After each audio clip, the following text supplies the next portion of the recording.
I think it's still morning, everyone, and welcome at this final press conference. Bonjour à tous et bienvenue à cette conférence de presse finale suite à la réunion informelle des ministres des Affaires étrangères, ce que l'on appelle le Gimni.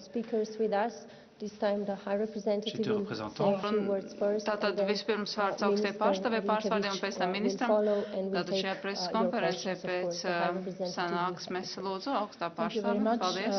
Let me start with a sad note, because this morning we started the meeting sharing the information we got from Mali, from Bamako. Dalījāmies informāciju, ko saņēmām no Mali, no Bamako. Vakar bija uzbrukums ar vairākiem bojāgājušiem, kur starpā arī Eiropas Savienības. Our condolences to all the loved ones of all victims of this attack, and a special thought to those of our colleague, because one of the victims, a Belgian citizen, was a security officer at the European Union delegation in Bamako. And this shows very clearly that we have to stay focused on all the threats and the challenges we have around us, starting from the situation also in Mali, in the Sahel, and we will have a discussion on Africa at the next Foreign Affairs Council in Brussels on the 16th of March. Yesterday, as you know, we discussed about Libya and Ukraine, the two main security and not only security challenges we have in our immediate neighborhood, both east and south, and we stressed how it is important that we work together, united on all dimensions of our neighborhood. Today we started with a meeting with the foreign ministers of the candidate countries. With them we discussed the common foreign policy and regional challenges and opportunities we have. Also following up our discussions yesterday on Libya and on Ukraine, also with them. We discussed also the situation in their regions, in the Western Balkans, around Turkey, and we touched on the enlargement process a little bit. We then had a discussion on the review of the European neighbourhood policy, stressing the need for having a process now of consultation with full ownership, not only of European Union member states and institutions, but also of our partners in the east and in the south. We will have now some months ahead of us of deep consultation on what has worked, what needs to be improved in our partnership with our neighbourhood, because it's very clear that the situation both east and south of the European Union is posing some question marks to all of us, and we feel it is time to develop stronger partnerships, political partnerships with countries in our region. And we focused a lot on the Riga summit that is coming up in a few months.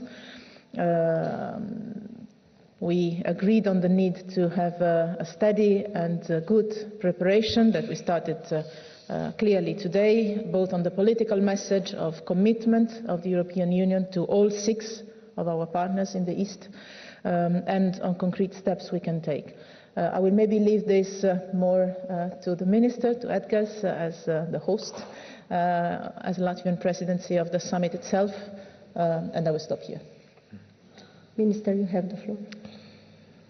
Thank you very much. And first of all, I also want to join to what Federica, the High Representative, has said about the terror attack in Mali, in Bamako. I think that it has clearly showed that we, as the European Union, need to continue our efforts to stabilize the country, and I'm also joining to the condolences to families of victims.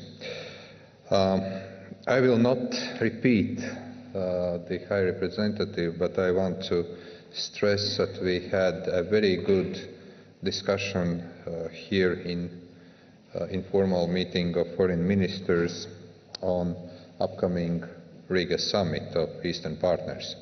And I think that there has been a broad agreement that Riga summit has to reaffirm the political commitment of the European Union in its eastern neighborhood. I think that we also have had a very good opportunity of the joint ideas paper presented by the Commission and by the External Action Service on the neighborhood policy review. And we think that some of those ideas can be really applied also to Eastern partners. First of all, we all are of the same opinion that we should have more individual approach to any of Eastern partners, as well as also, I want to stress, this applies also to our southern neighborhood and the countries of the southern neighborhood. We also are of the same opinion that we need more support to those countries that are conducting reform process. Again, applies both for Eastern and southern neighborhoods.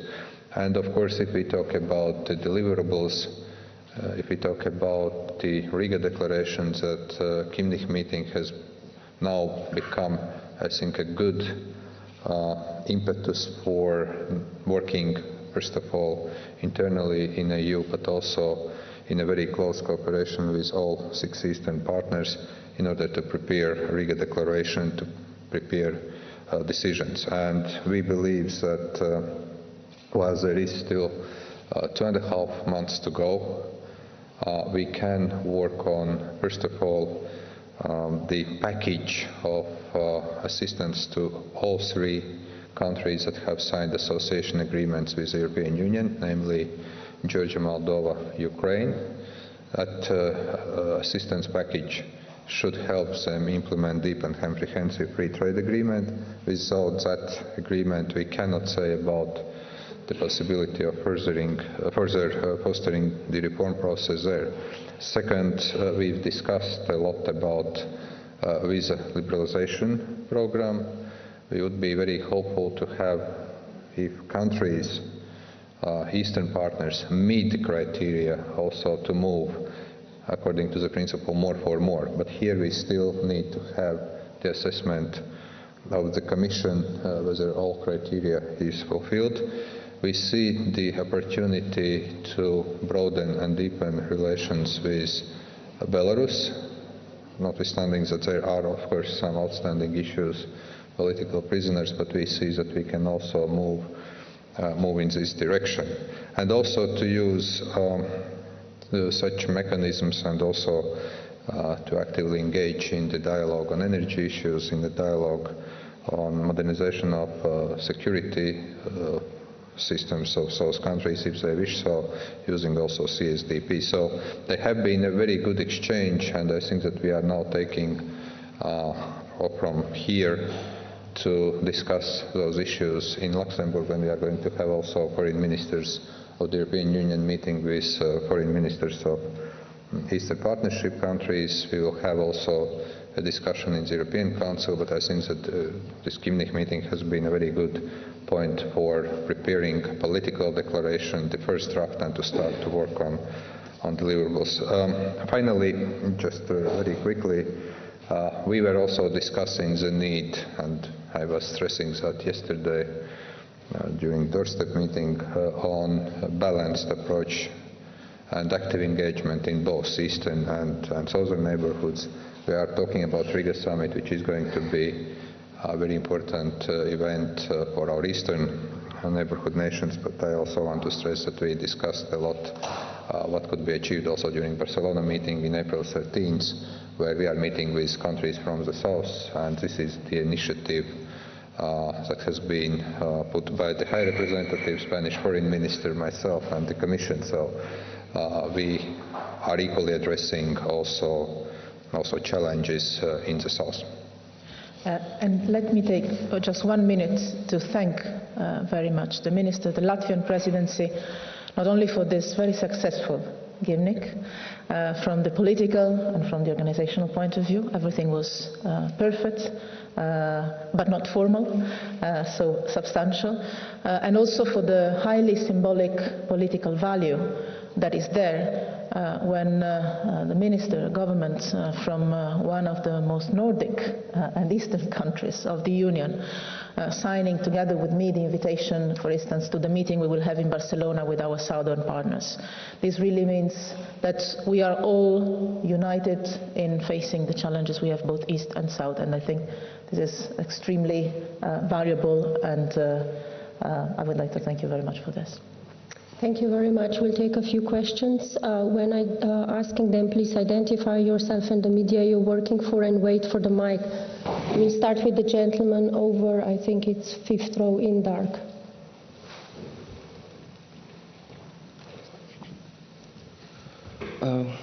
Jānis Rancāns, ziņu aģentūra BNS. Jautājums Rinkēviča kungam. Jūs vairāk kārt esat iepriekš izteicies, ka Eiropas Savienības sankcijas pret Krieviju būs atkarīgas no situācijas Ukrainā gadījumā, ja pasliktinās. Kas tiek saprasts ar iespējamu situācijas pasliktināšanos Ukrainas austrumos?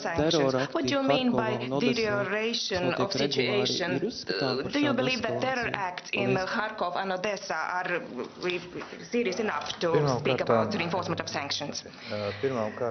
Yes, first of all, I'd like to say that we have always linked the sanction policy with implementation of the Minsk Agreement. Yesterday we had a very long and very fruitful debate with the General Secretary of OSCE. We discussed the reports of OSCE on the development of situation in Ukraine on the ground. The report says that the situation is indeed very fragile, although there is certain signals showing that ceasefire is sort of respected. We have received information on the withdrawal of military armament. This is done on both sides, the Ukrainian army and the separatists. But this withdrawal is not done in full, it's not done completely. So, therefore, today I would not mention the 7 criteria that would allow us to decide on whether the situation has changed, whether really we are in the position to discuss some new restrictive measures from the European Union. I believe that we will continue our discussions on changes of situation, and our Ukrainian colleagues in 10 days' time have planned the breakfast of Friends of Ukraine, where the High Representative and other representatives of EU member states will participate. So this will be another occasion where we will discuss the situation. By deterioration, I understand the renewal of war from the side of separatists or Russian-backed army, when new territories are occupied or new towns are again attacked. Concrete terror acts in Odessa and Kharkov, of course, are deplorable, and I'm convinced that soon we'll know who is to blame for that, but I would not tie or link them directly with implementation of the Minsk Agreement. At the same time, I'm also concerned that this action may be also viewed as destabilization of the situation if there is another attempt to stir unrest in these cities. Then these events, these facts could be part of the total picture. But as I said, the situation is very unstable and fragile. So the further acts, what we should do with regard to Russia, will continue this at the end of March. We continue our consultations. The presidency of the European Council of the European Union works together with OSCE, as I already told you.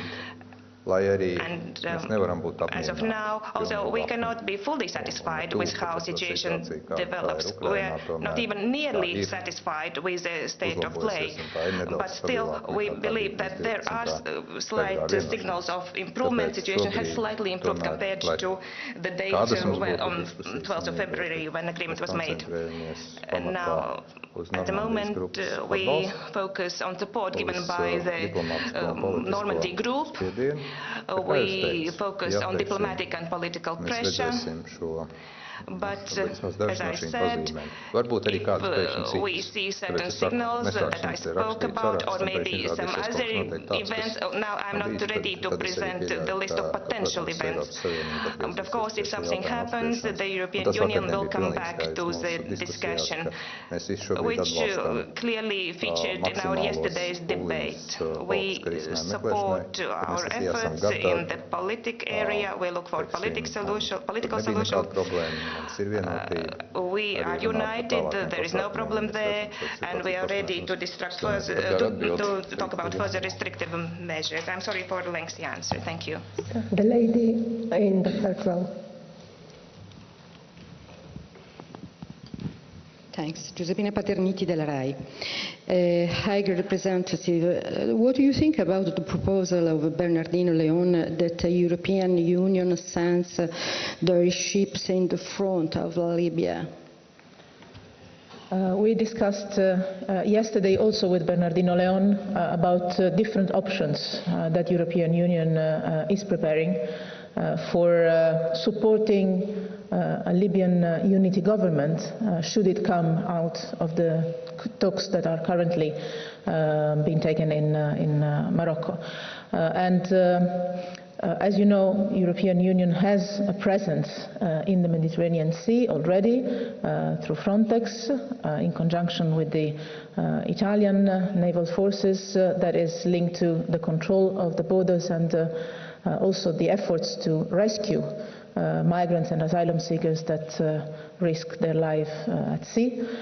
This is not to be linked to any sort of naval blockade to Libya, but we discussed different options for EU presence to agree with this future, hopefully, Libyan national unity government together with the UN, of different ways in which the European Union can support, also through security measures, the new start, hopefully, of new Libya.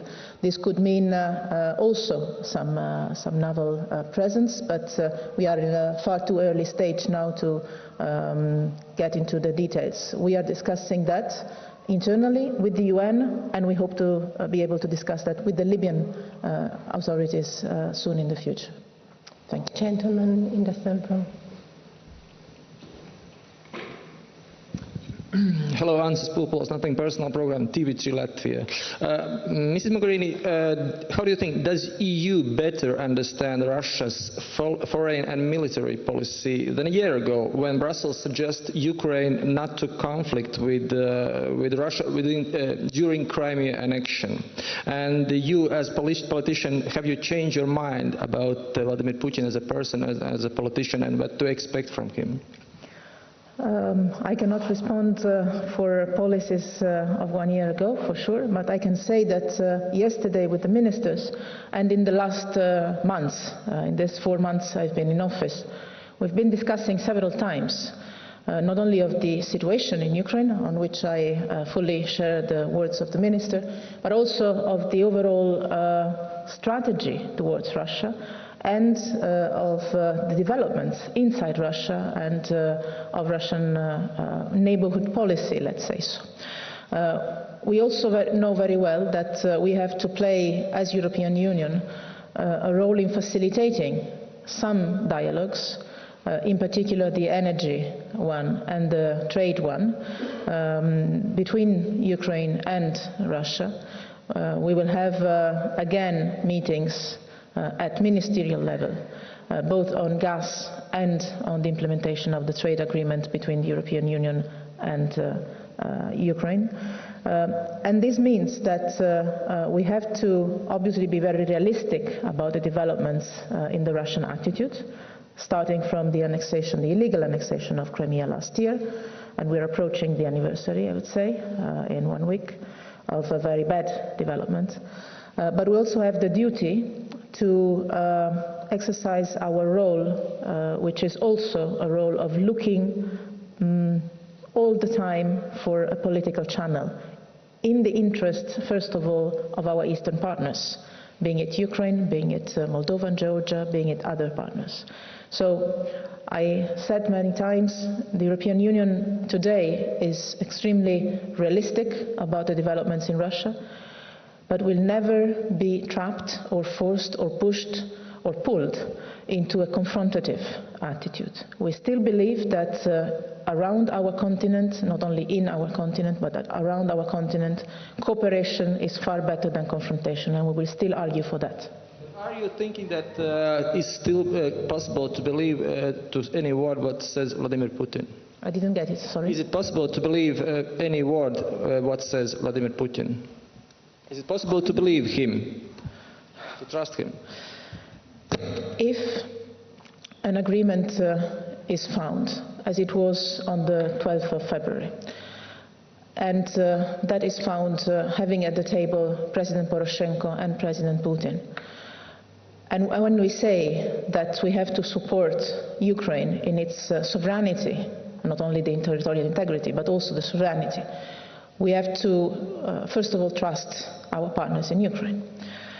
And for sure, we know that signing an agreement or endorsing an agreement doesn't necessarily mean that you have the implementation of the agreement. But our duty is not to sit and wait and judge or react, as we are also doing, reacting very strongly. But we also have to engage concretely and strongly to make sure that those who signed or endorsed an agreement commit themselves to the implementation and push for it. So this is not only mine, but our common position. What has been signed, what has been agreed in Minsk on the 12th of February needs to be implemented at full. And as Edgar was saying, as the minister was saying, first signs are positive, even if obviously not satisfactory. But the situation in the east of Ukraine today is better than it was 1 month ago. It's not good.